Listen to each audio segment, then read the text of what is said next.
Conspiracies Against Wellness with your host, Janelle Elgaway.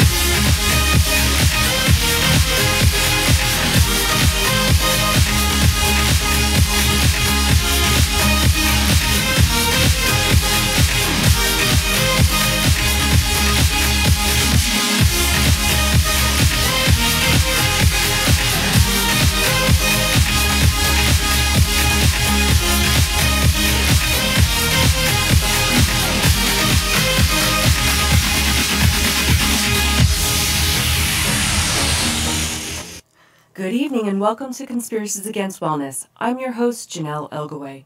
Tonight, guest Dr. William Mangino will join us. We will take call-ins from the audience in the last 30 minutes of the show. If you have a question, please call in at 415-915-2291. You can also listen and chat live with our audience on YouTube channel Conspiracies Against Wellness live stream. Next week's lineup is Dr. Klein and the Doctor's Corner on Tuesday, and Steve Aries, or AKA Pharmacist Steve, will be on Wednesday. And now for tonight's show, welcome Dr. Mangino to Con Nation. How are you this evening? Good, Janelle. How are you? Thank you for having me. Well, thank you and for hello coming. to all your listeners out there in Internet land. Internet land, yes. So, can you start off by telling me a little bit about yourself and your professional background? Sure. I'm a 75-year-old anesthesiologist, born and raised in New Jersey and Nevada, and then back to New Jersey. Went to elementary school and high school in Plainfield and Bernardsville, New Jersey. I went to college at a junior college in Florida, and then at Fairleigh Dickinson University, while I worked as a lab technician for many years, working my way through college, going nights and weekends.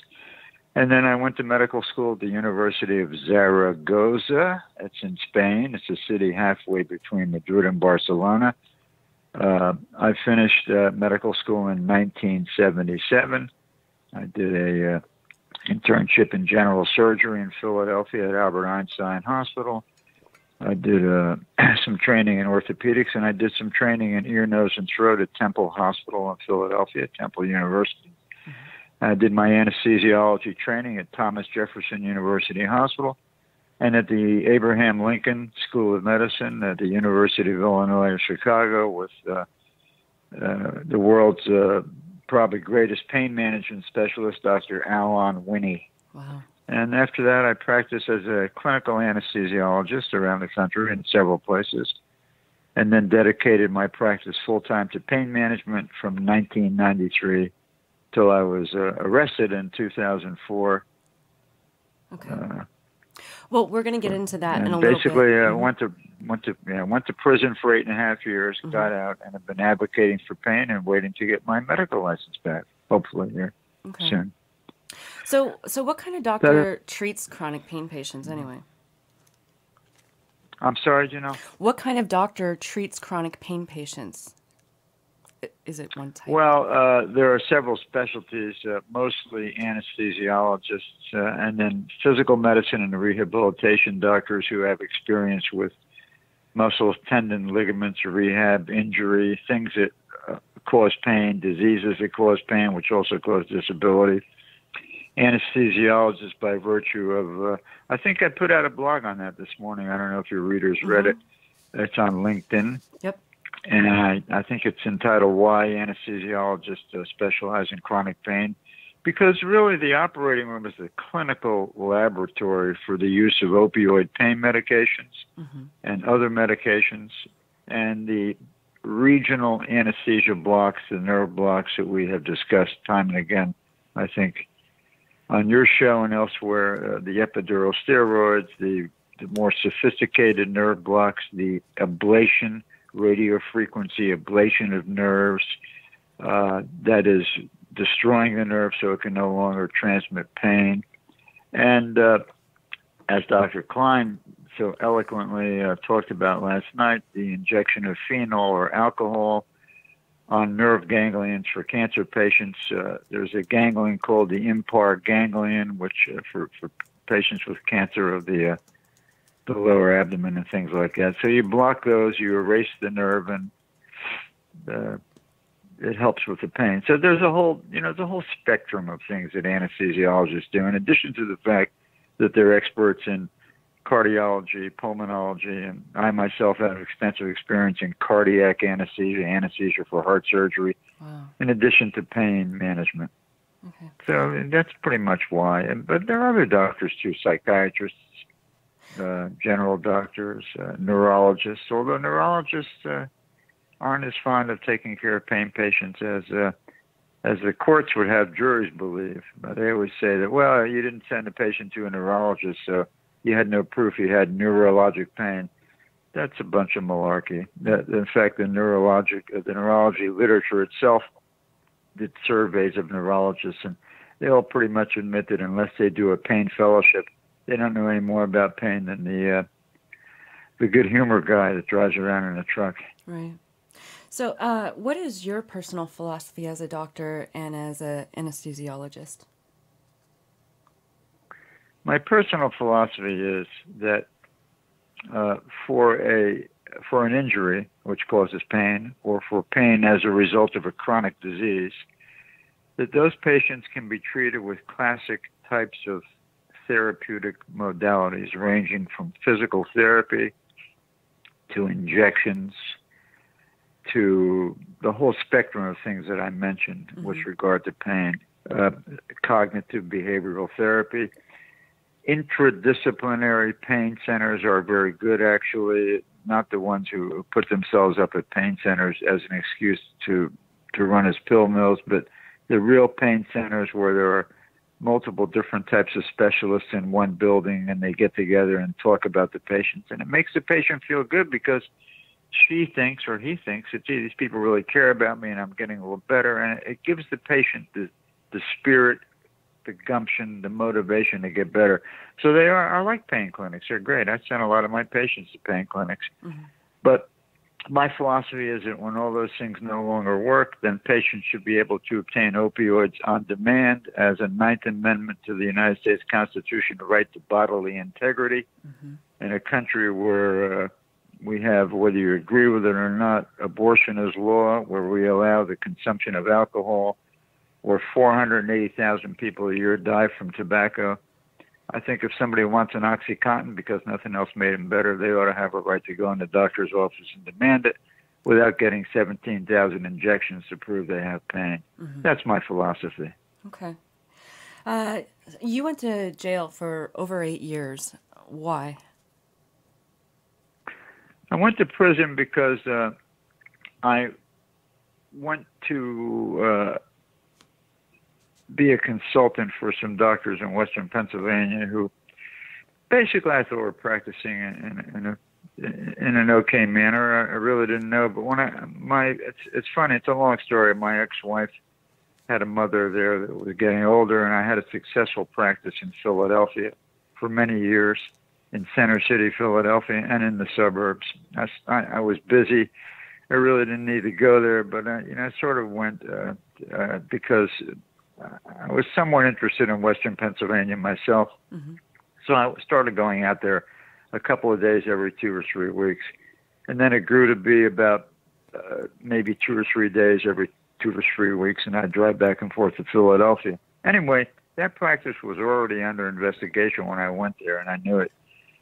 But there were patients there, certainly, that had very legitimate pain. I think they were seeing about 400 patients a year. One was a chiropractor, and the other one was actually a nuclear medicine specialist who converted himself by declaration into a pain specialist. And there were a lot of patients there with legitimate pain, and I tried to restrict myself to seeing those patients. I voluntarily left that practice after about 4 months. I think I was there for 43 calendar days over a 4-month period, 1 or 2 hours a day. So I would see like anywhere between 8 to 16 patients a day. And then I'd leave. I usually left by 1 o'clock. Let me ask you something. So as a result of that... If you knew they were under investigation, why did you decide to still work there or go? Well, because I wasn't doing anything wrong, and the fact that they were investigating did not necessarily mean that the other doctors were doing anything wrong. I think that when they see a lot of patients going to a pain clinic, which it was, It was called Work Med. It was a workers' comp pain clinic. That I think they think it, it sends up a red flag. Well, how come all these people are going there? And it's because the other doctors in Western Pennsylvania, between Erie and Pittsburgh, there were no pain doctors. Mm-hmm. Certainly, there was no one in Western Pennsylvania except at the University of Pittsburgh and one guy in Erie that were pain experts like I was. Mm-hmm. So I went there, and a lot of the patients would come to me and say, "Gee, Doc, we want you to be our doctor. We know you're not full-time here. We know you're just a consultant." I never joined their practice. At trial, they said that I joined the practice, and that they gave me $50,000 to write opioid prescriptions. They gave me $50,000 because after I was there for 3 months, my agreement was that I would be paid out of the insurance policies for any consulting that I did, especially nerve blocks and things like that. Well, it was a dupe. There was no insurance. Mm-hmm. So I had given up time in my Philadelphia practice trying to build a practice out there. And I went to him, I said, Phil was his name. I said, "Phil, really, you told me it was really good to come out here. I'm out $50,000. I want $50,000. There's nothing illegal about that." I fully admitted that. They never brought that up as a charge. Mm-hmm. I had a forensic accountant. I made less money during the 4 months that I was in their practice than I made in my practice in Philadelphia. Mm-hmm. I made about $30,000 or $40,000 less for that 4-month period. So they accused me of being in it for profit. There was no profit, Well, you have to be paid. I mean, you're not going to work for free. I wasn't getting paid. No, I asked them for that money as compensation for me giving up my time in Philadelphia, mm-hmm. based on false information that they gave me. But that was not the charge. That stuff was never mentioned. That's the real reason I asked for the money. Mm-hmm. When I was there for a couple of months, I would argue with one of the doctors there about the way they ran the practice, and I wasn't happy with it. And I said, "Okay, well, I announced, I think, after about 3 weeks that I was not going to stay permanently, and everybody knew that." After about 4 months, I left. I went to another location in that town. I started a practice, and I would go there a couple of days a week, and I would go back to Philly and the suburbs and see my patients here, where I'm speaking from now. So basically, what happened was during that time, these doctors threatened me. They said that I was trying to steal their practice and this and that. So I went to the State Board of Medicine. I said, "Look, this guy is threatening bodily harm. And, I think he's something wrong with him. I think he needs to practice under a consent agreement." And the state investigator said, "Would you mind talking to the Attorney General's office because these guys are under investigation?" I said, "No, I don't care." So, I trotted over and met with a couple of guys from the Attorney General in a motel room that I rented when I was there. And I spoke openly and freely because I didn't have anything to lose. But my wife at that time got excited. She called an attorney in Philadelphia who had one of his partners call into the room. And the agent said, "No, Dr. Mangino is not a target of the investigation. He's a cooperating witness. He has information for us." And I would say things like, "Yeah, I told him," my attorney's name was Richard. I said, "Richard, don't worry about it." I said, "I told them if they want to prosecute me, just give me a warm jail cell." And they all laughed, and I laughed. It was a jovial type thing at the beginning, mm-hmm. until the lawyer hung up.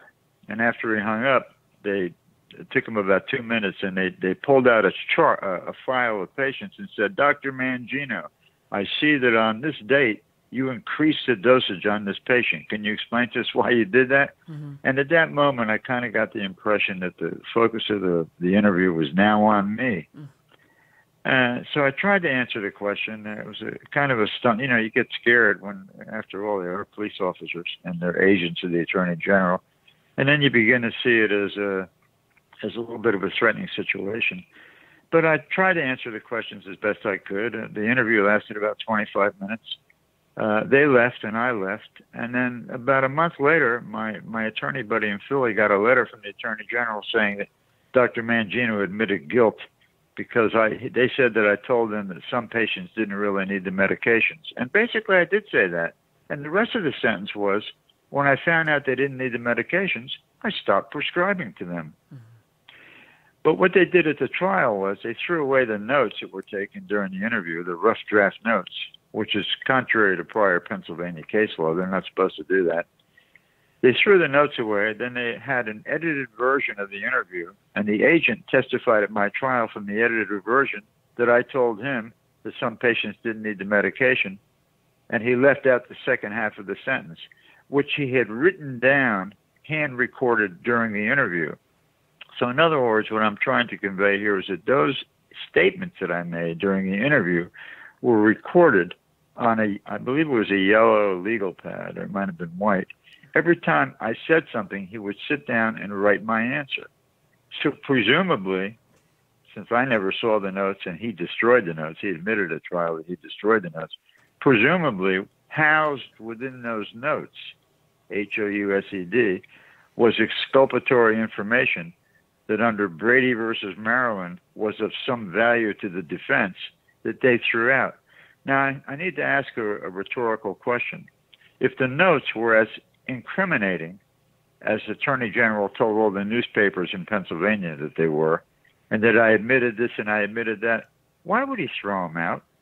Does a lottery winner lose his ticket the night before he goes to collect?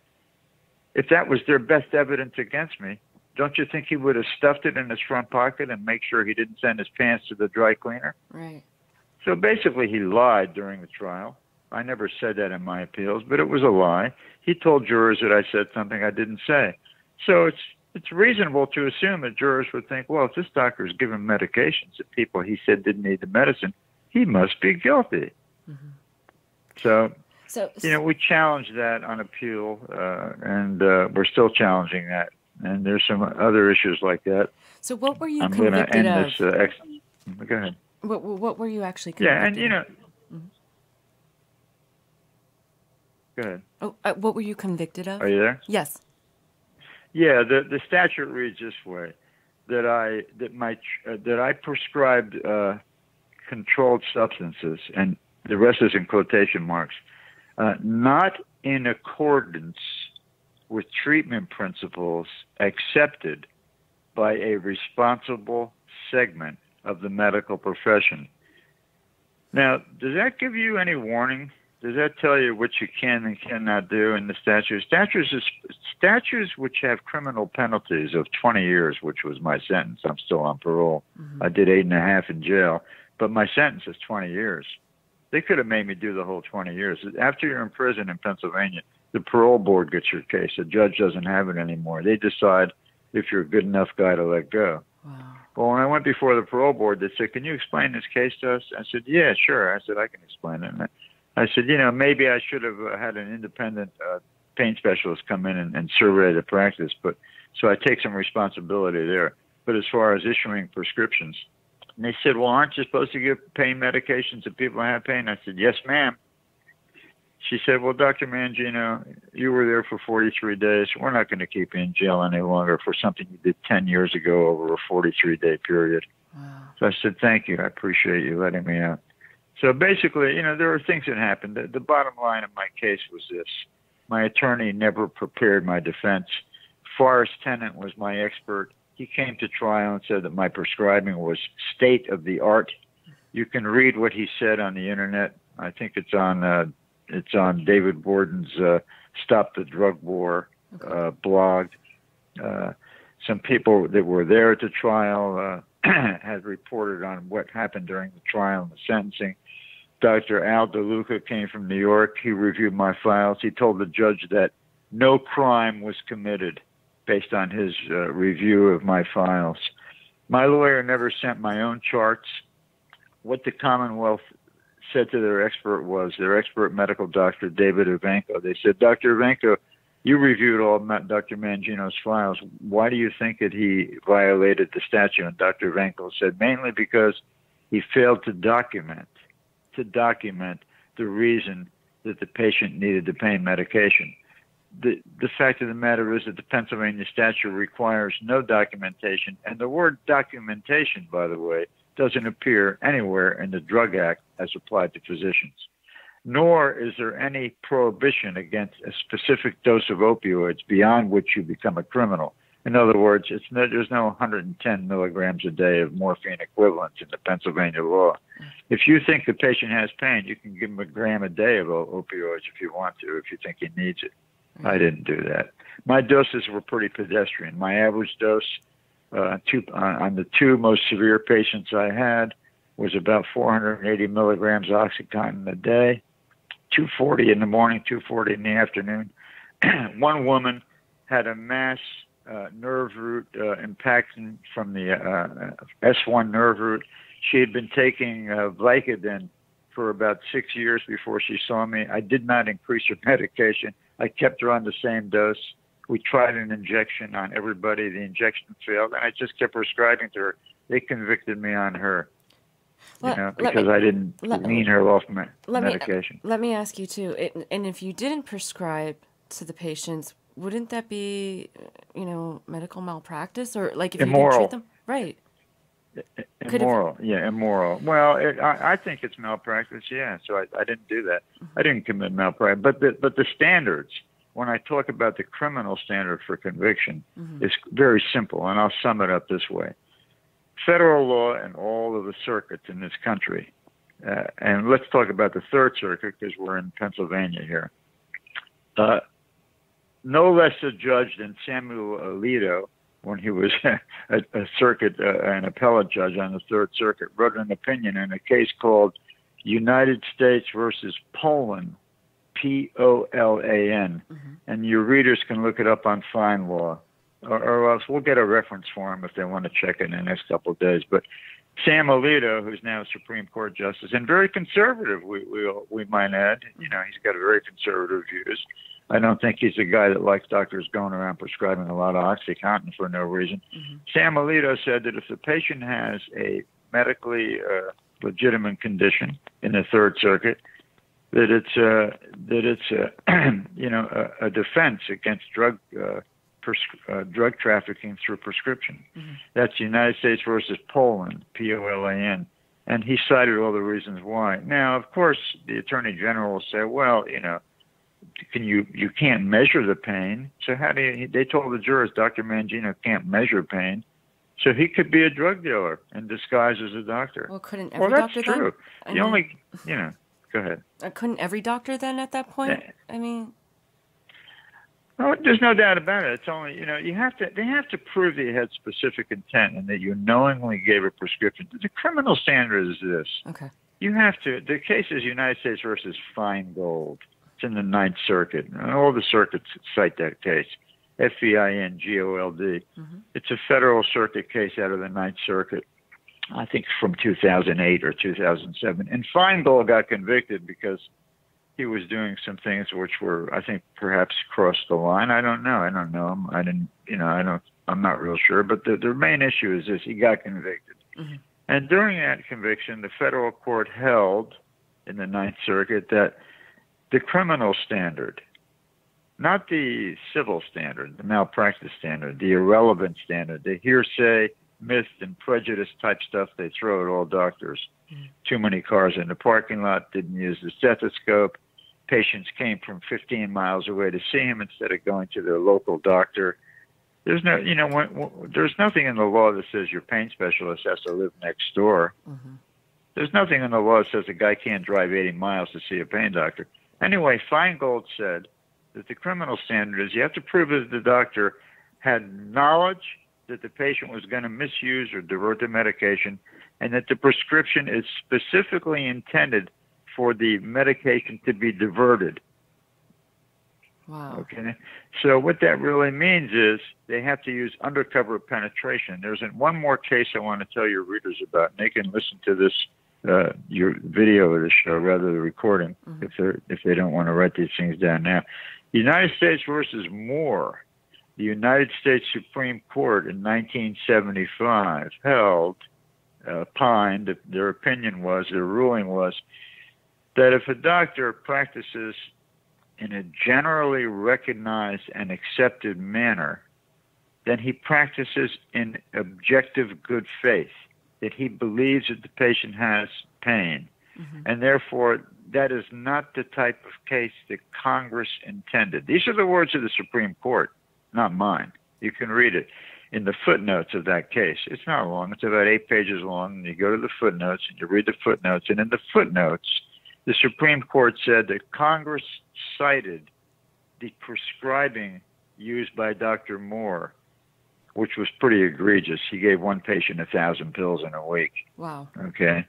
And he didn't have a license. He claimed that he was an addiction specialist and that the reason he prescribed so many medications was that the more opioids you gave, it saturated the receptors. It was a bunch of malarkey. There's no doctor in America who could believe this story. No pain specialist. But anyway, Moore got convicted, as he should have been. Okay, and when the court said that, they said that that was the type of prescribing that Congress intended to prohibit. Right. Not somebody who goes to the doctor and he says, gee, this guy's got some pain. I'm going to give him 2 OxyContins today, every day for 2 weeks. We'll see how it works. And if he doesn't get better, I'll give him 3. That's a doctor who maybe doesn't know what he's doing, who means well. You know, even the need for the medication, according to the Seventh Circuit Court of Appeals, Judge Wood, Diane Wood, there's a case called United States versus Chube, Chube II. And in that opinion, the federal court in the Seventh Circuit, Chicago, Illinois, the Midwest, said that the need for pain pills, whether or not the patient needs the pain pills, does not rise to the level of criminal prescribing altogether. That's quote verbatim. In other words, they say it could be a mistake, the doctor could be wrong, he could be a lousy doctor, you know, this and that. The only thing that counts is when the doctor knows. The patient said, gee, doc, I really like these OxyContins. Can you give me an extra 30 because my girl and I are going to hand them out at a party next week and we're going to get $30 a pill. Right. And the doctor says, hey, that sounds great to me. Let me write a prescription for you. That's criminal prescribing. So how were they able They to have so-called prove that you criminally prescribed? You know? They didn't. They didn't prove it. They sold the jury a bill of goods that because I didn't document correctly that the prescribing was illegal. There's no requirement to document in Pennsylvania. There are guidelines, but they're State Board of Medication guidelines. They're not regulations. They're advisory. And in fact, the doctor who was their key witness, David Ivanko, 6 years after the trial was over, kindly agreed to review the files, my files that he never saw. And after he did it, he sent an affidavit to the trial judge. It was during my post-conviction hearing. And he told the trial judge that had he seen my files before the trial, he would have testified that my prescribing was generally recognized and accepted by at least some other doctors who treat pain, which under Pennsylvania makes me actually innocent under the definition of the statute. Actual innocence is a claim which is cognizable on habeas corpus if it's associated with a violation of the statute. In other words, when you go in a habeas corpus in federal court to get your case overturned, you can't say, I'm innocent, I'm innocent, I'm innocent, because that's not the standard for review in federal court. Right. They accept the findings of the state court. The standard of review is it's a Fifth Amendment violation for the state to convict somebody on evidence which is different than the way they define their own crime. Well, Pennsylvania defines their own crime as practicing in a manner which is acceptable to at least one segment, by the way. Okay. To at least one segment of doctors. So Dr. Ivanka, who's an addiction specialist, said that after he saw my charts, he thought that my prescribing was generally recognized. Now, the judge from the trial is the same judge in the post-conviction hearing. And he said that he wasn't going to allow that testimony, but that I could read it onto the record. So at least it's on the appellate record. Mm-hmm. And now we're trying to get the federal court to realize that some mistakes were made here. So we'll see what happens. I have a good attorney, and she's doing the best she can. Good. So basically, a lot of things happened. My lawyer was lazy. There was a Dr. David Brushwood, who's an expert on pharmacology. He's a lawyer. He's published articles in the Hurwitz trial, Bill Hurwitz, down in Virginia. When his case was overturned, David Brushwood was there. He's a pharmacist, a pharmacology doctor, and a lawyer. and he talks in the Journal of Palliative Pain, the Journal of Pain and Palliative Care. Dr. Brushwood talks about what is generally recognized and accepted, and it means that all doctors don't have to agree that somebody like me, Dr. Mangino, is prescribing with what they would do, but they recognize it as an acceptable method of treatment, even if they themselves don't apply that treatment. And you don't take my word for it. This is all written down in reputable peer-reviewed medical journals. Mm-hmm. So I'm going to give you, I'm not going to go too much now into it, but we should tell your listeners that everything I say is referenced. I can provide references, and I plan to copy all those things and send them to you, and maybe you can post it on the website. Sure. Or when I get my email up and running on your website, they can write to me, and I'll send them the references. I don't say anything that's not true because I'm on parole and I'm under appeal, and I'm not going to botch my case up because I'm innocent. Mm-hmm. How many doctors, in your opinion, are guilty of writing scripts illegally? Well, I reviewed about 114 cases all the way back to 1910 when I was in prison. I worked in the law library. I studied the law. I didn't study how to do wills and real estate and marriage and divorce. I studied criminal law in the law library.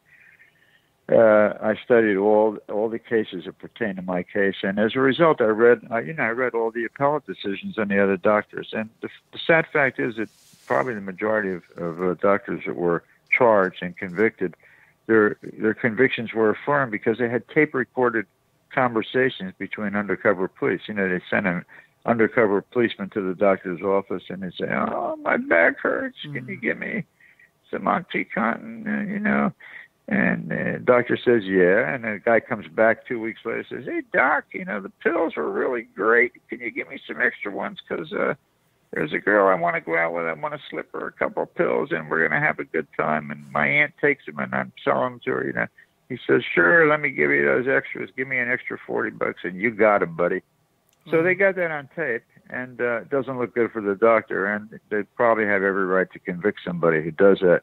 But a doctor who makes an honest mistake should not be convicted. I would say that it's about 75 to 80% of the ones that I've read seem like they were guilty, although there are some questions about the courts have a hard time separating the criminal standard from the civil standard. Even judges are sometimes convinced that because the doctor had a lot of patients or only spent 10 minutes with the patient, that just maybe he's really guilty and he's trying to pull the wool over everybody's eyes. I just want to say one thing right here. I have before me something I just want to read. It won't take long. That and your readers may be aware of this, that in a while back, sometime around 2003 or 4, there were some the DEA put out a notice saying if a doctor's doing the right thing, we're not going to prosecute him. And then they withdrew it. I think it raised a lot of eyebrows back in those days. So the Attorney General offices from 29 states wrote a letter to the DEA. And in that letter, they titled the letter "Comments on Dispensing of Controlled Substances for the Treatment of Pain," outlining factors such as number of patients and amount of dosages. And this is what the Attorney General said, including Tom Corbett, who was the Attorney General when I got prosecuted. Tom signed this, and I guess what Tom meant was that the number of patients and the amount of dosages as factors which can make a practice seem illegal, citing a case called United States versus Rosen, are no longer applicable, as the DEA using them as red flags, as indications of illegal prescribing, because there are nuances in practice. They said that there's not a whole lot of difference between a real good pain management doctor who can quickly evaluate a patient and the doctors who write scripts in a pain mill. Although obviously the pain mill doctors don't have any intention of really caring about the guy's pain. They don't really examine him. They line him up against the wall and they say, "What's the matter with you?" "Neck pain." "Okay, you're going to get 30 oxys.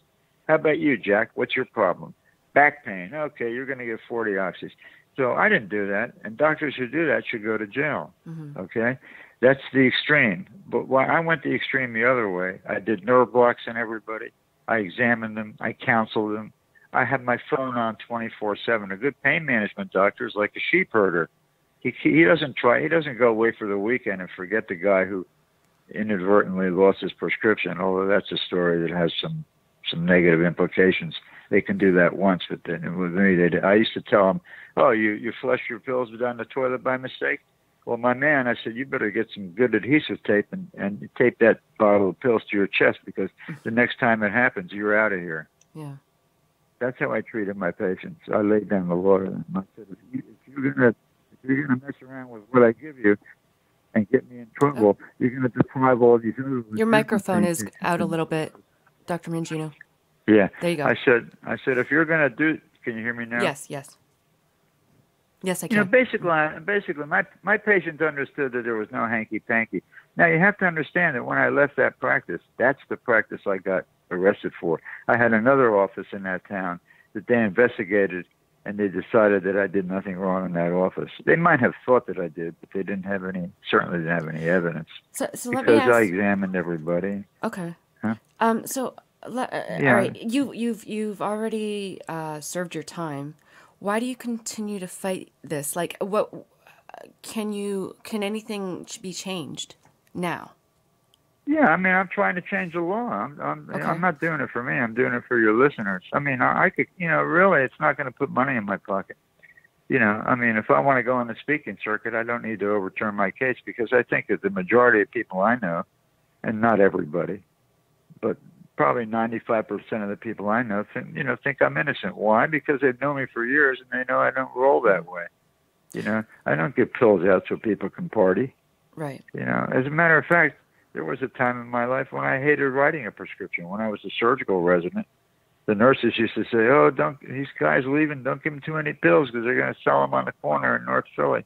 Mm-hmm. I said, "Yeah, you're right. I'm not doing that." And then over the years, after I did my anesthesiology residency, I thought I was the world's greatest pain doctor. One time I did an epidural steroid on a woman. She got up. She said, "Yeah, I feel pretty good." She walked out, and I didn't see her again. So I tell a lot of people the story. I went all over the hospital saying that I was the greatest pain doctor in the world because I did one epidural, and she magically got better. I forgot about it. And about 4 months later, I ran into her downtown. She was pushing a grocery cart, and she could barely walk. I said, "You don't look good." She said, "No, my back is killing me." I said, "Well, I thought I helped you." She said, "No, doc." She said, "You didn't. I didn't have the heart to tell you that the injection didn't work." So that's how it is. I mean, patients are lovely people, and there's some that divert the medications. So, I guess about 20% of patients misuse their medications. That's according to one study done that I have a reference for. But for the most part, I like to believe people. If they say they're having pain, I believe them. I examine them. Mm-hmm. I know some people think that their examination skills can prove whether the patient had pain or not. There's weakness, there's decrease in reflexes, there's hyperalgesia, allodynia, things like that. We'll talk about that at a later date, the science of pain. But I think that if a person had a car accident in 1989 and they've been taking medications, they've been through the mill, they went to therapy, they got 17 million injections, they got a spinal cord implant, they got this, they got that. You heard Dr. Klein last night. Yep. Most of this stuff does not work. Right. Most of it does not work. Oh, and each Some person's of it different. Works beautifully. Yeah. Yep, absolutely. Why hasn't the AMA get involved? Why don't they get involved at all? The AMA. Go ahead. Why doesn't the AMA get involved? The AMA? Mm-hmm. Well, because they're basically cowards. Why? They have nothing to gain by getting involved. I mean, you know what? Pain. The war against pain patients is the only branch of medicine where you hear all this stuff about patients have a bill of rights. They can dictate their care. The doctor has to explain to them everything. It's not like in the old days. You went to the doctor and he said, "I'm going to give you an aspirin." Nobody would dare question a doctor in 1950 or 1960 when I was a kid. My mother said, "The doctor said you better do this. If you don't do it, you're going to die." And I was an 18-year-old kid. I said, "I don't want to die. I better do what this doctor said." And they said a lot of things that were wrong because doctors are human. They're not infallible. But, if you're a diabetic and the doctor tells you to take one type of insulin or another, or he tells you to take the oral medication, nobody, patients have a right to question that decision. But if you go to a pain specialist and he makes you get the injections before a prescribed medication, and then he'll make up some reason not to give you the opioids, you don't have a right to question that. I think you have every right to question it. Yeah. And the real problem is that pain patients, unfortunately, are not well organized. They need to really get together very quickly because opioids are on the way out the door. It's a problem. Yeah. And one of the suggestions that I make is that if they all sent, there's a million, let's just say there's only 1.5 million chronic pain patients, not 26 million.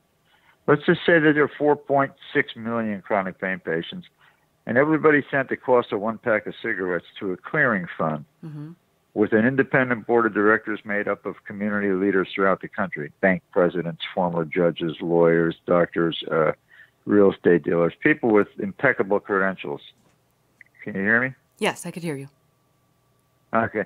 And then have these people manage this money and get 3 or 4 top-notch law firms like the Washington, D.C. lawyers, like Ted Bennett and all these guys, powerful lawyers, okay, throughout the country, and then have all these doctors' convictions get channeled in. Any doctor who's getting investigated contacts this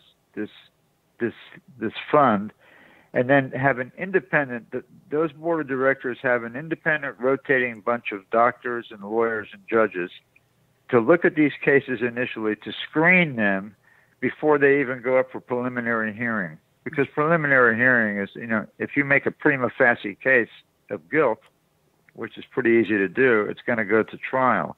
Well, the way to stop these cases from going to trial is if they don't arrest you under a criminal standard. In other words, if they don't have a patient saying, I told the doctor I really didn't have pain, but he kept giving me the medication anyway, and I took a few, I sold a few, I did this or that, but he knew darn well I didn't have pain. And, he gave me the medication anyway and said I had to have injections in, and he gave me the medication anyway. Or an undercover police officer going in and saying he has pain and the doctor doesn't even examine him. That's the way conviction should go down. Right. With obvious red-handed evidence, the same way they mark bills on a street corner in Philly and a drug deal goes down. Right. The cops film it. They got, it's obvious to everybody. It's obvious to men of what the lawyers call men of common intelligence that there's drug dealing going on. The average juror doesn't know whether or not the medical standards upon which doctors are convicted indicate that he's a criminal. Right.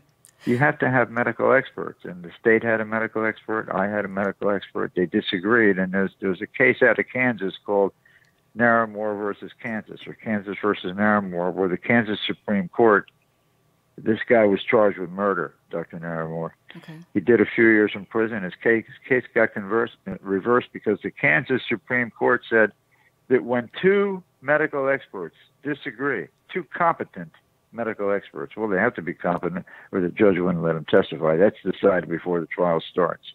So when 2 medical experts disagree, here's what they said. They said that there's reasonable doubt as a matter of law. In other words, it doesn't matter what the facts were. If one says Dr. Mangino was a lousy doctor and a criminal, and the other guy says he did everything the way doctors should do it, anesthesiologists do it, there's disagreement. The doctor who testified for the state was a competent doctor, and I think certainly everybody will agree that Dr. Forrest Tennant is a competent doctor. Absolutely. Okay? Yep.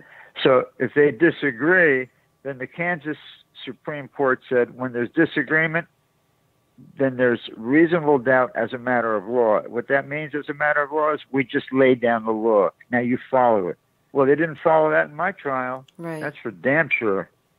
My trial was the equivalent of a Salem witch hunt and a kangaroo trial all rolled into one. Well, let me ask you something. I want to know if you believe this is true. If they want to go after you and get you, it seems like they can do that. It seems like there's no laws for them almost. Like, do you believe that? I mean, are you being protected? Money is justice in America. No, I don't really believe that. I think that if they want to go after you, they don't have solid evidence, what I call under the criminal standard, I think that a good lawyer, listen, it's not that my lawyers were bad lawyers. Mm-hmm. My lawyer was lazy. He thought I was innocent and he didn't have to put a case on. He was a nice guy. Why did you decide to have a jury? I'm sorry? Why did you decide to do a jury instead of let the judge? Well, I guess I should mention that they offered me 6 to 11 months in prison to plead guilty, but they charged me with prescribing illegally to 11 people. Well, as it turned out, when the case was over, they acquitted me on 6 of the charges, and they convicted me on 5. Nobody really knows why, but probably because that they were the 5 patients that the guy told the jurors that I said might not need the medication. But that wasn't even true because there was some crossover. But the bottom line is this, if you can understand me clearly. I could hear the you. Bottom line is that they offered me 3 plea deals, each one better than the next. If I would just plead guilty, testify against the other doctors, and that would be the end of it. Well, for me to plead guilty, I would have had to, what I would be saying was that the 5 patients on whom I was eventually convicted, that means that they were actually drug addicts. Right. Because if I'm going to plead guilty to giving prescriptions which aren't needed, I convert 5 very nice people Innocent, right, into drug addicts. Mm-hmm. Very, very nice people with chronic pain. It was not their fault. As I said before, every single one of them had history of an accident. And there's one more thing I want to tell your listeners. Mm-hmm. There were 5 people. The agent interviewed 2 of those people. 2 of those people said that they've had pain for years. They were in accidents, that I saw them, I examined them, they got injections. The injections didn't work. So I got convicted on all these people. And I can't hear you again. Only one of them came to court to testify against me. Okay. Do you understand what I'm saying? Yes. If not, I want to say it again. I want to make it really clear. So they convicted me on 5 people, none of whom ever came to court and said I did anything wrong. They never came to court and said Dr. Mangino knew I really didn't have pain. Okay. Now, one of them was a drug. It says he was a drug addict. Says that he'd been a drug addict for years. Okay, I've mentioned his name already, and I'm not going to mention it here now. But it doesn't matter. It's a matter of public record. It's in my appeals. My appeals are on the internet. I put them on the internet, not the Attorney General. Right. I had nothing to hide. I tell everybody the same story every time because it's the truth. It's easier to remember the truth than something you make up. Anyway, one of the patients came in, and so on cross-examination, my lawyer said, well, when Dr. Mangino treated you, did you have neck pain? He said, yes. He said, why did you have neck pain? He said, well, because I was in a car accident about 4 or 5 months before I saw them. He said, I also had a history of low back pain. He said, what did Dr. Mangino do? He said, he examined me. He determined that one of my reflexes was abnormal as a result of the accident. He had a decreased reflex in one of his arms. I forget which one now. Mm-hmm. And it's been so long. And that he injected my neck. He gave me 3 injections. And you know what the Attorney General did? What? He tried to make it. He got up and said, did Dr. Mangino put an IV in before he did the injection? He said, no. And then the prosecutor turned and looked at the jury and said, oh, okay. And he sat back down. Like not starting an IV is a crime. In other words, what they're trying to say is that maybe I didn't really do injections, but he said he got injected. So, they bring in these things, and then they tell jurors that this matters, that this is not good medicine, that he's giving a guy a prescription for opioids based basically on what the guy said. And, it's just absolutely, it's scandalous in every sense of the word. So in any event, 2 of the patients said they'd had pain for years. And these are the same people that the Attorney General agent testified to the jurors that I said didn't have pain. Well, there's a thing in law, and this is the last legal thing I'm going to talk about. It's called the corpus delicti rule. Mm-hmm. And what that means is, you remember when Charles Lindbergh's baby was kidnapped and I believe killed, and some people came forward and said they did it. Okay. And well, they were, a bunch of nuts, unfortunately, and they were looking for notoriety. And under the corpus delicti rule, there was no independent corroborating evidence that they did it. Mm-hmm. In fact, one of the guys wasn't even in New Jersey at the time the kid was kidnapped. So he was probably in, Utah, and he said that he drove over that night to Jersey, got the kid and killed him. So, people do crazy things. And during the interview, if I said the patients didn't need the medications, the charts, which Dr. Ivanko reviewed after the trial, not during the trial, because my lawyer didn't get them admitted into evidence, which is ineffective counsel. Mm-hmm. But, I didn't win on that for some reason, because the judge says that doesn't matter. There were some charts, you marked your physical examinations down. The judge said the patients did have pain and you examined them. He said, so the fact that your lawyer didn't send the charts in didn't really matter. Well, it did matter, because the charts showed how comprehensively I evaluated the patients. Right. And it was the Attorney General's theory that I was guilty, because his expert, Dr. Ivanko, who had never seen my charts, he looked at the charts of the other doctors where I recorded my physical examination. He said that my charts were not fully documented as a reason for the patients to have pain.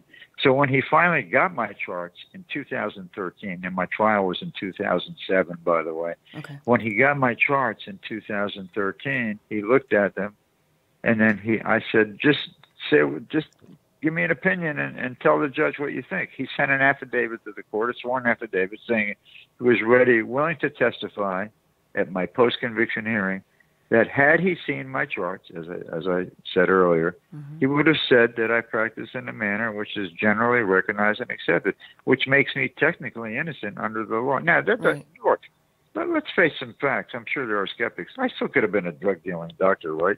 Just because you can prove you examine the patients. But the fact of the matter is I wasn't. But if they don't have proof that you are, they can't convict you. Correct.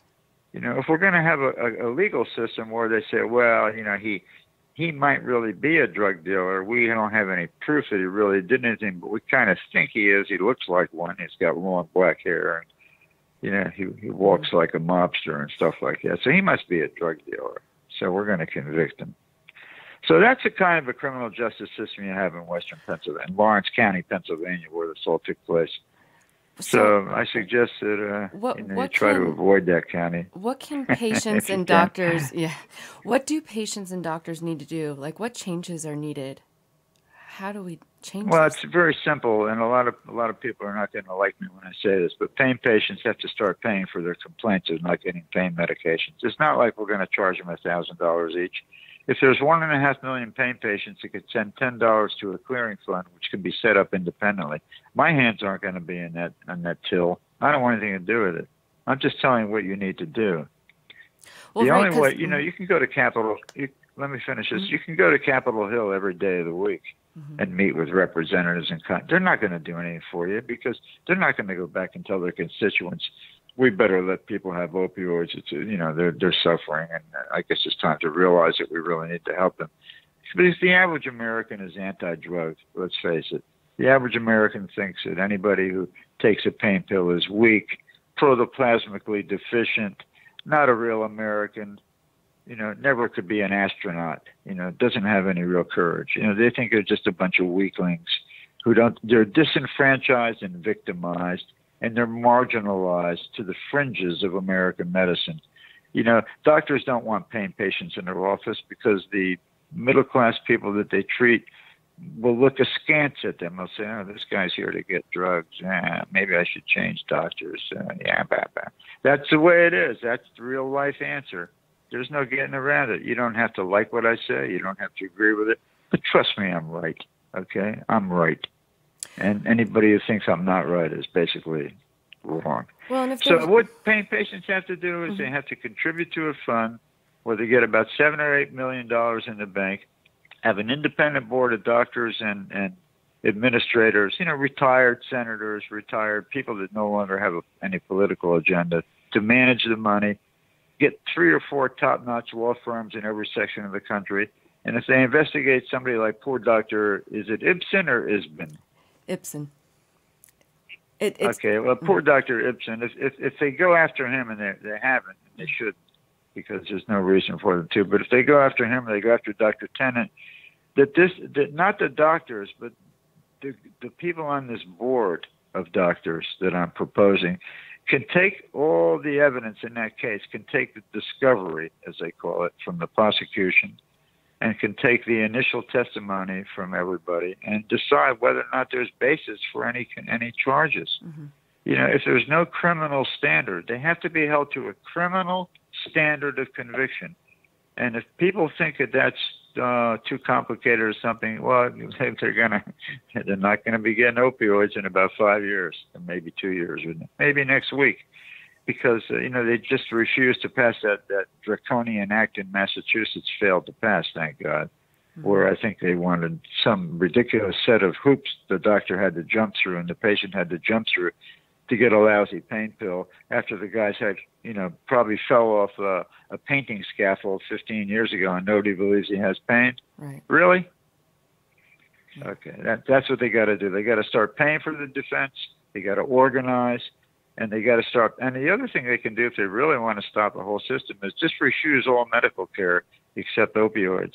If their pain doctor says, we better get you an MRI, just say, no, doc, I'm not going for one. And if every pain patient did that, after about 6 months, the whole system would shut down. They wouldn't be able to fund their pain management programs, where most of the residency, specialty training in pain management is focused on doing more and more injections. They're not sitting around and telling people how to give opioids in those programs. I know because I taught in one. Okay? Mm-hmm. Doctors are anti-opioid in general, and it threatens their existence, and they don't want to prescribe opioids now because if they get arrested, the kid's got to drop out of private school. Right. Okay. Or meanwhile, the poor pain patient can barely afford to send his kid to PS 138. So that's how it is. That's the truth. That's the you don't have to like me. You don't have to like what I say. I'm sure the government listens in, and they don't like what I say. But you know what? I'm right. Mm.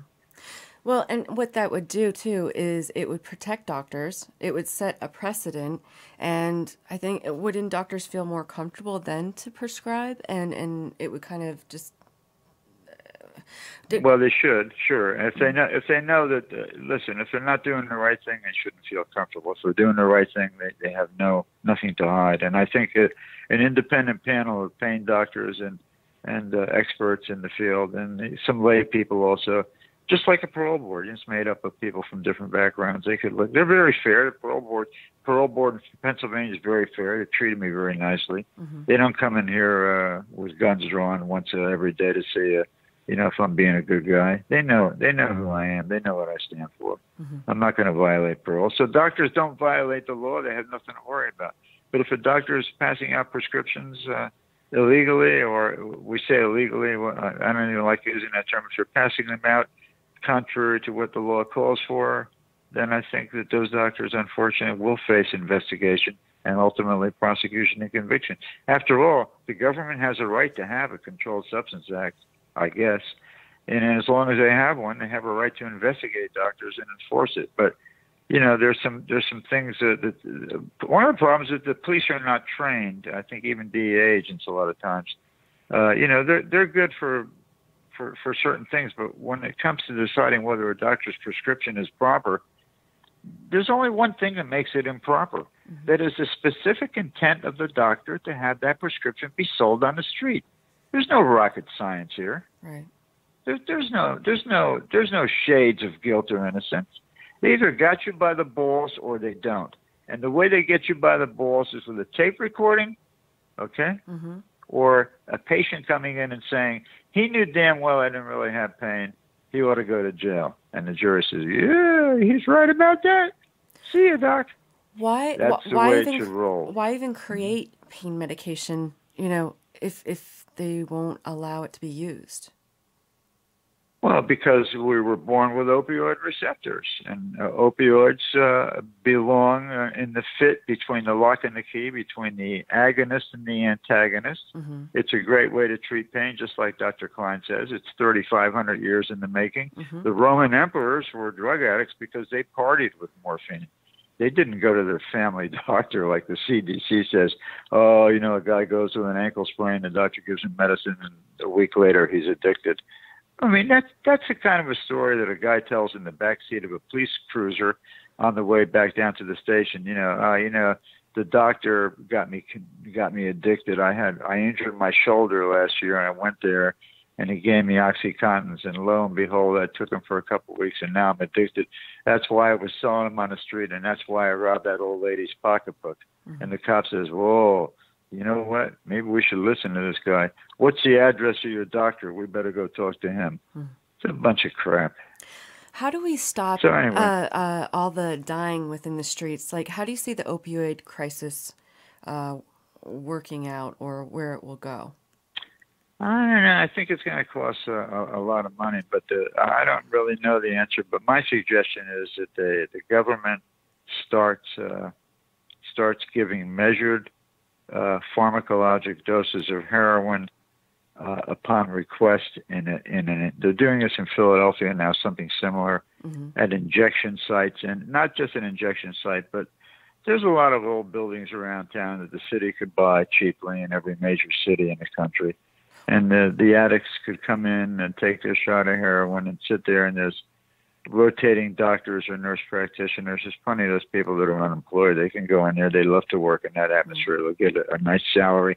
They'll be taking care of sick people. They'll make sure that they don't die. Well, you know, the guy goes in the street, he shoots up, and he dies in an alley. Right, but you know, this way, if we really want, see, this is the thing. If they really want to stop the dying, they need to stop casting the blame and trying to have all these committees. Let's investigate this. Let's do research and see why they're addicted, and let's get them into treatment. Right. Getting them into treatment is going to be a little too late when their temperature drops. I mean, do they really care, or is it about money? Is it about making money and creating different jobs? No, it's not about making money. It's because our legislators are all stupid, basically. You know, I mean, how does a guy get elected in Pennsylvania to the state legislature? You know, people like him in his town. He has a little business. He runs for office, and then all of a sudden, he's supposed to be an expert on doctor prescribing. So they make laws which are untenable, unfathomable, wrong-headed, and don't help anybody. You know, if they want to help drug addicts survive the night, let them shoot up in a public place where there are people there to take care of them if they overdose. Let them enjoy the heroin. Give them 3 meals a day. Give them a shower. Give them a set of clothes from Sears Roebuck. Give them a TV to watch. Don't make them go to therapy unless they request it, because making them go is not going to make them get better. Mm-hmm. And if they want to sit around and watch The View all day and shoot heroin, at least they'll be alive, right? But you know what the American public says? Oh, no, we're not doing that. We're not going to cater to their pamper these people. They should be in prison or they should be in rehab, but we're not going to give them drugs. Oh, really? We'll go out and let the Sinaloa cartel give them heroin, and they'll make all the money, and the guy's going to be dead in the street. Americans are blame casters. And then if once they in order to cast blame, they all sit around. What does Congress do best? They have committee meetings where they can get on TV, on C-SPAN too. Mm-hmm. like all the pain advocates went there, and on the same day you guys were in Washington, they were passing these draconian laws in the room next door to prevent people from getting opioids. You know, it's a joke. Mm-hmm. Yep. Also, don't they do that already in other countries? And I did see a study, I think it was down in Georgia, of 100 people in this little town, and they were actually handing out injections of, medical heroin, basically, to see how it would go. Yeah. And they were, they I don't know. That maybe. I don't think they should hand it out. Well, no, they didn't. They made them get it. Yeah, they made them get it there, right. And they come, I think, twice a day or something like that. I mean, that's the humane thing to do. You want them to survive the night, every single night. Nobody wants drug addicts. Isn't that what they're doing at rehab places anyway? I mean, they're giving out, different medications for that, right? Well, if you, I don't like to talk about the science of it, but let's at least say this: Suboxone, naltrexone.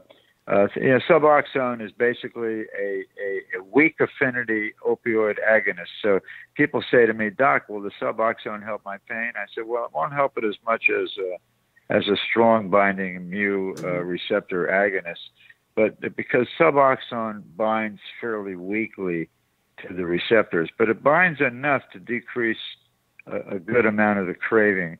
And then if the patient wants to misuse it and they want to grind it up and inject it, They have a little bit of a Narcan attached to it on the molecules, and it makes it. I can't hear you. You know what? That won't stop a lot of drug addicts. From misusing it anyway. Mm-hmm. Can you hear me? Yes, Did you get the whole thing I said? Yes, I heard. So, I mean, I'm all for it. And I before I got arrested, I used to walk around Philadelphia, and I talked to people that were doing drugs, and I was trying to find out how many became addicted from doctors. And I did a couple of things. I had a friend who worked in a print shop on Walnut Street. Anybody out there from Philly knows where it is. It's down around 12th and Walnut, 13th and Walnut. And she was a drug addict, and she went to a place at 12th and Walnut every Saturday, for her methadone. Mm-hmm. And so she took me over there one day, and we stood across the street, and she said, "Doc, you know what's going on here?" I said, "What?" She said, "Every one of these people is using." I said, "What do you mean?" She said, "Every one of these people sells drugs, sells their Xanax, trades drugs for sex, does all kinds of things. They're all using, and they're going in here and they're getting the methadone." So if that's the government's answer to addiction, and and that's the way they think they're going to solve the problem, they really got their head up their ass, pardon the expression. Right. Now, the other thing is this. I went to the Thomas Jefferson University Hospital, and I shouldn't say this because I did my anesthesia residency there. It's an excellent hospital. But I went to the pain clinic, which is in another building. I think it was at 10th and Chestnut in Philly. And I walked in.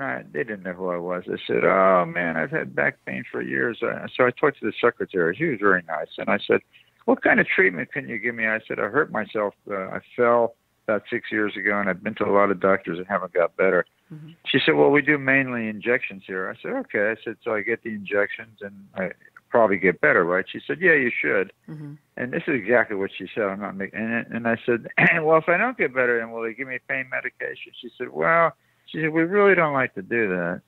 She said, she said, "I guess it could be done." She said, "But we try to concentrate on physical therapy, injections." And she didn't say, but I'm sure they also concentrate on getting CT, discograms, myelograms, which they don't really do anymore, but MRIs and all the things that make hospitals money. It's a big medical industrial complex. Pain is a tremendous money maker. Yes. And people that take opioids are a direct threat to the injectionists. And by the way, I'm an injectionist. I did 5,000 epidural steroids between 1981 and 2004. Mm-hmm. And I did nerve blocks and trigger points, and I probably saw 10 or 15,000 pain patients. So I learned that injections are the way to treat pain. That's what they taught me, and I swallowed it lock, stock, and barrel until after about 6 years of doing them, I began to have some doubts. Mm-hmm. And I said, it's time to start giving these people some pain medication. Yeah. Well, and I definitely would like to have you come back on so we could kind of focus on that, so we could really kind of understand it better, because I don't think we ever get to hear that, and really how it works and what are the, the positives and negatives for it. Well, I guess I guess that means, what they say? They say they shoot the messenger, so I guess I better watch it when I walk down the street from now, because I'm sure they'd love to stick me back in prison for my opinions. But you know what? I'll do what I got to do. Do you miss being That's the way I roll. Do you miss being an anesthesiologist? I miss it very much, actually. I miss my pain patients. You have to. I practice with due diligence. I did the best I could to maintain a very clean practice. But as an anesthesiologist, I miss that very much. I miss going into the patient's room and making sure that the patient was in tip-top shape for the next day's anesthesia, interviewing the patient and doing the history and physical. And, the anesthetic preparation is half the battle. I miss talking to the families. It's a good feeling that you walk into the room and they look at you and they say, this is somebody who's going to have the life of our loved one in his hands while he has the operation. Yeah, I did enjoy that. Maybe it's perverse in some ways, but I enjoyed it very much. I enjoyed walking out and knowing that, nobody was going to die in my operating room. And in all the years I did anesthesia, only a few people died, and it was mostly from hemorrhagic complications from aortic root surgery. There are very few people die in the operating room. Thank God. Surgeons are great. The nurses are great. The hospitals are really great. Mm-hmm. The anesthesia team is great. There's a lot of people that go into making an operating room work, from the guy who swabs the floor between cases and cleans up to the nurses that order the equipment, everything, it's run by like a fine-tuned machine. Mm-hmm. And people, anesthesia is very safe. And, opioids are safe too if you take them as directed. If you're going to be taking 3 at a time, you're going to have problems. Yeah. We don't want that. No. Yeah. We had a question. When you get your license back, where will you practice? I don't know what I'm going to do. I'd like to go set up some anesthesia training programs in underdeveloped areas. That could be. I don't know if the parole board's going to let me go overseas, but unless they reverse my conviction, I'm going to be pretty much limited to being in Pennsylvania. With permission, I can leave the state for a couple of weeks at a time. Mm-hmm. I think as time goes on and they get to know you, they give you more freedom. But I wouldn't mind going to some impoverished areas in this country, small towns and things, and making sure that the anesthesia service provided is good, or maybe starting an anesthesia department in a new hospital. I'm not sure what I can do. And I also have some plans about, I learned in prison one thing. I was taken care of. Things were not terrible for me in prison, but there were nights when I was hungry. And before that, I never really thought much about hunger. Mm-hmm. But, hunger is people go to bed and don't have food. I don't like that. So now that's become one of my pet projects. I want to try and feed people that don't. There's a lot of things we can do, but I don't know how many more years I'm going to be around. I'm 75. I'm in pretty good shape, though. Mm-hmm. I look great. When I walk down the street, people say, man, he looks great. Yeah. Yeah. Well, that's good. That's good. And I feel pretty, But I want to thank you for having me on. I hope you're patient. I hope your listening audience does well. And be encouraged that if they organize, if they get reputable, good appellate attorneys and trial attorneys, and if, most of the judges are fair, mm-hmm. and I'll tell you the truth, most of the prosecutors are fair, most of the cops are fair.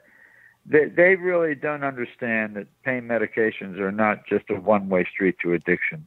They're something that people need that have failed to get better with any other kind of treatment, and they should be allowed to have them. It shouldn't be a police matter. Yeah. It should be a medical board matter. It should be a drug court matter, something like that. But we've got to fix this because, if these people have chronic pain, the prosecutors and people like that, if their moms, unfortunately, should be in severe cancer pain. Or if they you never know the next day when you're going to get it, What if something happens to you? Right. I could get it myself. Right. I'm sure with my history of having a drug conviction, which is what it is, they're going to say, wow, we got to watch this guy. Mm-hmm. He's liable to take this pain. He's got cancer, but who knows? He might want to sell this drug before he dies. And well, I didn't mean that, but I meant I just meant the people out there. I mean, any one of them, they don't know when the next, tomorrow if something can happen to them, and they will be a chronic pain patient suddenly. I mean, you just don't know anybody. Yeah, well, they don't think of, they don't. They did that in Pennsylvania when they made the sentences mandatory. Judge Cappy, who was a wonderful man, he was the Pennsylvania Chief Justice in the Supreme Court. He said the first people that complained about mandatory sentences were the two of the state legislators that passed the law. One of their kids got arrested and got sentenced under the mandatory minimum to 5 years in prison. And he called somebody on the Supreme Court. He said, can't you do something about this? They said, no, my friend, you made the law. We got to stick to it. We don't have discretion anymore in sentencing. It's a big problem around the country because judges are pretty fair generally. Mm-hmm. And my judge, I may complain that he didn't know the law, that he didn't adjudicate the case, but the sentencing really, for what he could have done, he could have made it a lot worse. I think the fact that I didn't plead guilty cost that county a lot of money, and it's a small county. But you know what? I didn't do the crime. Why should I plead guilty? Right. Why am I going to plead guilty to something I didn't do? I can't do that, Yeah. I told everybody they're probably going to give me 8 years or 10 years, and that's exactly what they did. They gave me 8 to 20. So it's the way it is. Well, I want to thank you for having me on. I want to personally thank you for just being so honest and coming on and willing to be open about this, and also standing by your oath as a doctor and standing by your patients, and just standing by what the they truth. say, Janelle. They say you'll be rewarded in heaven, but while you're still on earth, you're going to suffer. Yeah. that's how it tribulation. rolls. Yeah. I do what I do what I. Yeah. Exactly. Thank you, though. Yeah, well, and I'm hoping that you will come back on. I would like to talk to you more about, what it was like in jail, and then also, actually being an anesthesiologist, pain, to really understand it. Would you be willing to? Sure, I'd love to. Sure, just let me know ahead of time, and I'll be happy to come on again. Okay. Well, and I really appreciate what you do. I'm sure your listeners really appreciate what you do, and some of the other organizations also. I think it's time for people to get together. Yeah. The pain patients really have to get together. Okay. We do. And they need to fund their defense. $10 each, $15 each, one-time shot. Come on. Yeah. Is that so hard to do? All right. Thank you. All right. Thank you. And if you'd like to help Dr. Mangino in his fight to overturn his verdict, and this helps set a legal precedent for all doctors, and it will help patients as well, please consider sending a check or money order to William Mangino, MD, P.O. Box 2136, Philadelphia, PA 19103. This information is also on Call Nation's website under Guests and Dr. William Mangino. And don't forget to join us again next Tuesday with Dr. Klein at the Doctor's Corner, and next Wednesday with guest Steve Aries, aka Pharmacist Steve. And thank you for taking some time out of your evening to join us here at Call Nation. I'm Janelle Elgaway, signing off until next Tuesday. Good night.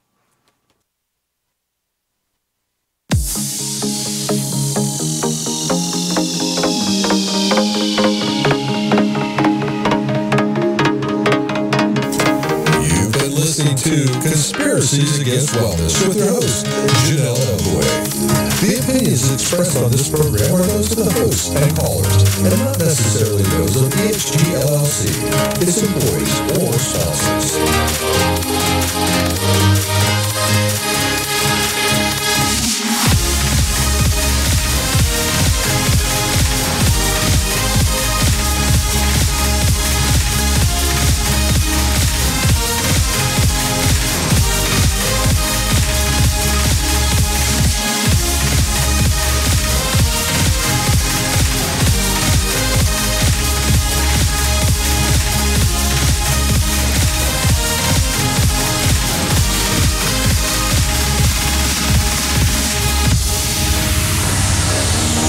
Copyright 2018 by EXG LLC.